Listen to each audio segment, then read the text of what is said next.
စားလို့လည်းမရမယ်ဈေးဘူးလက်ချွေတာခြင်းနဲ့ဆိုရင်အင်ရှင်မရဲ့ရှင်ဒီဗီဒီယိုလေးကိုအဆုံးထိကြည့်ပေးနော်ဒီနေ့မမကြီးကတော့ကြက်သားကိုဖြူရည်လေးကြော်ပြီးတော့ခရခိုင်ခရမ်းသီးလေးတွေကိုနှက်မှာပဲဖြစ်ပါတယ်ရှင်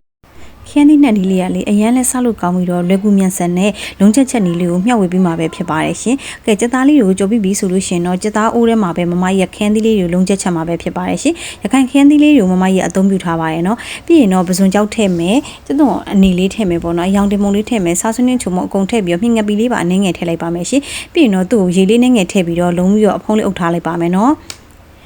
ကဲဖုံးလေးအုပ်ထားလိုက်တာခင်းသီးလေးတွေဣသွားပြီဆိုလို့ရှိရင်တော့သူ့နှံ့ဆောင်မှွေပေးလိုက်ပါမယ်ပြီးတော့မမကြီးကခင်းသီးကိုအဲ့လိုမျိုးအဖက်လိုက်ကိုမစားတတ်ဘူးပေါ့နော်မမကြီးကအဲ့လိုမျိုးကြေမွသွားတော့အရန်ကြိုက်တယ်ပေါ့နော်အနှစ်ကလေးဖြစ်သွားတော့ကြိုက်တဲ့အတွက်ကြောင့်မမကြီးကခင်းသီးအကုန်လုံးကိုခြေပြစ်မှာပဲဖြစ်ပါတယ်ရှင်အဲ့လိုခင်းသီးကအနှစ်ကလေးဖြစ်သွားပြီဆိုလို့ရှိရင်အရန်ကိုစားလို့ကောင်းပါတယ်သူများတွေတော့မသိဘူးနော်မမကြီးကဒီလိုမျိုးလုံးဝအနှစ်ကလေးပုံစံမျိုးအရန်ကြိုက်လို့ဒီလိုမျိုးလေးပဲအမြဲတမ်းချက်ပါတယ်ရှင်